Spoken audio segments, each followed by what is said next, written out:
अस्सलाम वालेकुम। नेक्स्ट हमारे पास है ऑर्थोगोनैलिटी। कल हमने ये चैप्टर स्टार्ट किया था। उसमें हमने क्या पढ़ा था? उसमें हमने इनर प्रोडक्ट स्पेस की डेफिनेशन, उसके एक्सियम्स, एक दो एग्जांपल्स पढ़े थे। उसके बाद हमने नॉर्मलाइज्ड वेक्टर पढ़ा था। नॉर्मलाइज करने का तरीका पढ़ा था कि किसी तरह किस वेक्टर को नॉर्मलाइज करते हैं। ठीक है। नेक्स्ट हमारे पास है ऑर्थोगोनैलिटी। डेफिनेशन 5 देखें। और थोड़ा सा कंसेप्ट अगर आप देखें तो ये स्केलर जो हमने दो पढ़ेंगे ना, उसमें क्रॉस प्रोडक्ट और वेक्टर प्रोडक्ट और स्केलर प्रोडक्ट, उसी का कॉन्सेप्ट होगा अगर आप एक बार गौर से देखेंगे। Let V let V be an inner product space and UV belong to V.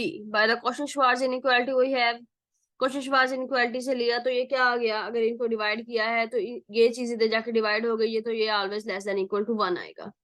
The real number theta defined by theta क्या है? कोस। आपको पता है कोस की वैल्यू क्या रहती है? हमेशा लेस देन इक्वल टू 1 ही रहती है। एक तो पॉजिटिव रहेगी, दूसरा लेस देन इक्वल टू 1 रहेगी। ठीक है ना? Is called the angle between two vectors. अगर आप देखें तो ये स्केलर प्रोडक्ट जो हम लेते हैं, उसी ये वही चीज है, सेम उसी जो है वो बेसिस पे इसको डिफाइन किया गया है।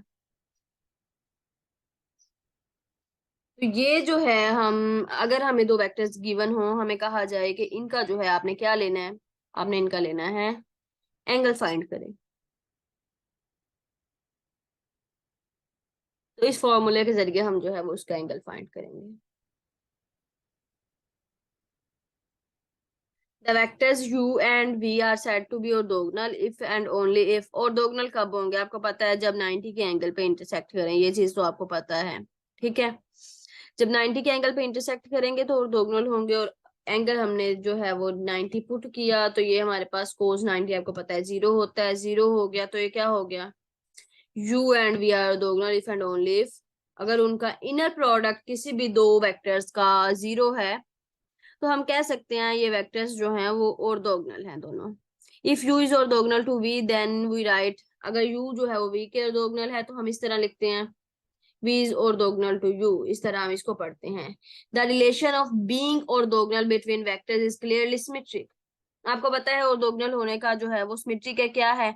एक वेक्टर दूसरे के ऑर्थोगोनल है और दूसरा जो है वो पहले के ऑर्थोगोनल है। ठीक है ना? दो वेक्टर्स ऑर्थोगोनल है तो दोनों ही एक दूसरे के ऑर्थोगोनल है।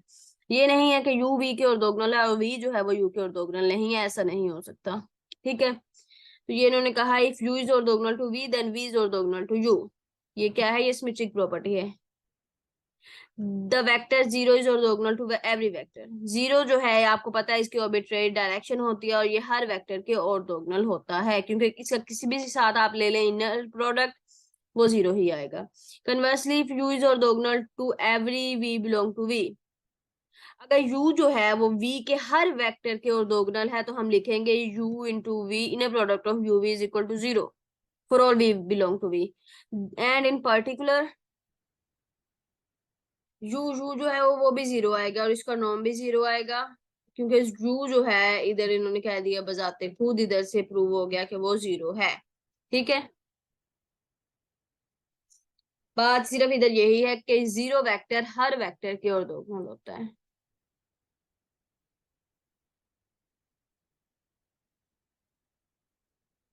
ये एग्जांपल देखें। 9 find the unit vector orthogonal to both. इन दोनों के जो है वो क्या हो? ऑर्थोगोनल हो। हमने इन दोनों का एक एक्स वाई, एक वेक्टर है ना सेम, दोनों के ऑर्थोगोनल हो तो दोनों एक हम वेक्टर सपोज कर लिया एक्स वाई जी है। उसके साथ इन्हें प्रोडक्ट लिया ये आया, उसके साथ इन्हें प्रोडक्ट लिया ये आया। अब हमने क्या करना है? अब हमने इनको सोल्व करना है। इनको सोल्व करने के लिए जो भी तरीका लगाया सो लगाया, इसका जो आंसर आएगा वो दोनों वेक्टर्स के ऑर्थोगोनल होगा। ठीक है।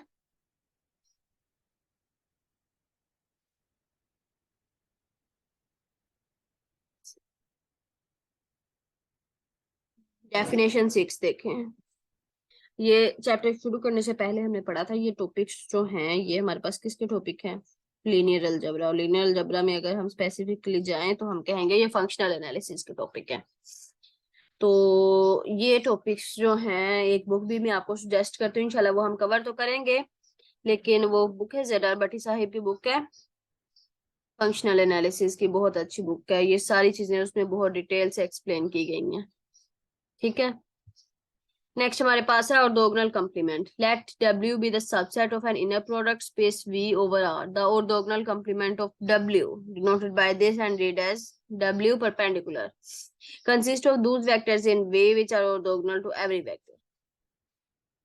V के वो तमाम वेक्टर्स का क्या ले लेना है हमने, सबसेट ले लेना है। वो क्या हो, vectors in V which are orthogonal to every W। W हमने एक सबसेट लिया है वेक्टर स्पेस V का। V के वो तमाम वेक्टर्स जो W के हर वेक्टर्स पे ऑर्थोगोनल हो, उनका एक सेट बना के उसको हम बोलते हैं, ये हमारे पास क्या है, ऑर्थोगोनल कंप्लीमेंट है। बहुत सिंपल डेफिनेशन है, एक बार फिर वर्ड सुन लें। W हमने सबसेट लिया है इनर प्रोडक्ट स्पेस V का। V के वो तमाम वेक्टर्स जो उस पूरे सबसेट के हर वेक्टर पे जो है वो ऑर्थोगोनल हो, तो उसको हम बोलते हैं, ये हमारे पास क्या है, ये ऑर्थोगोनल कंप्लीमेंट है। ठीक है, उसको रिप्रेजेंट करने का भी तरीका इन्होंने ये बता दिया, रिप्रेजेंट ऐसे करते हैं और पढ़ते हैं इसको है W परपेंडिकुलर। डेफिनेशन 7 देखें, orthogonal and ortho normal system. Orthogonal system क्या है और ऑर्थो नॉर्मल सिस्टम क्या है।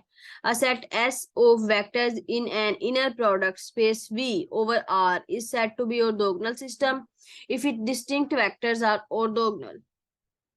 एक सिस्टम जो है ऑर्थोगोनल की डेफिनेशन सिंपल है, एक सेट है हमारे पास वेक्टर्स का इनर प्रोडक्ट स्पेस में, और वो सिस्टम क्या होगा, ऑर्थोगोनल सिस्टम होगा कब, अगर उसके सारे वेक्टर्स जो हैं वो ऑर्थोगोनल हो, डिस्टिंक्ट वेक्टर्स ऑर्थोगोनल हो, उनका इनर प्रोडक्ट 0 आए। ये तो एक कंडीशन हो गई। दूसरी कंडीशन क्या है, ऐसी set to be orthogonal orthonormal system.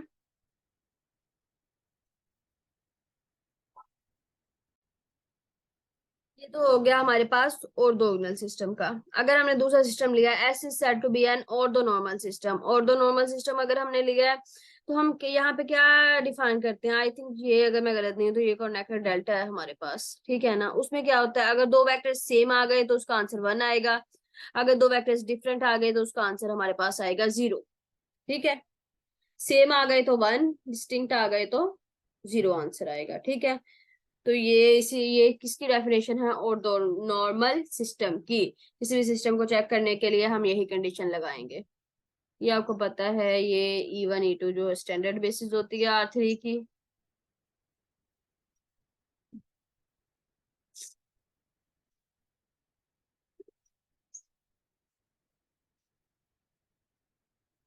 ये थ्योरम आप रहने दें।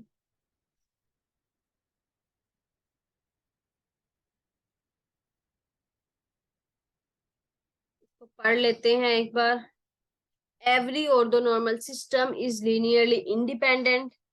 ऑर्थोनॉर्मल सिस्टम जो होता है वो आपने याद रखना है, हमेशा लीनियरली इंडिपेंडेंट होगा। ठीक है, मोर मोर for all V belong to V, the vectors is orthogonal to each WI।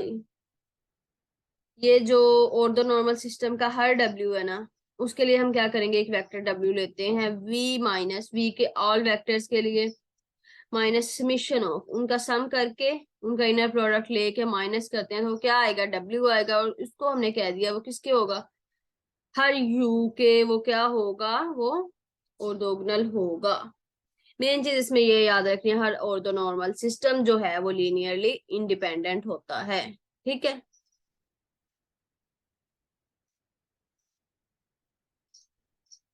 यहाँ तक किसी को कोई क्वेश्चन है तो वो पूछ सकते हैं।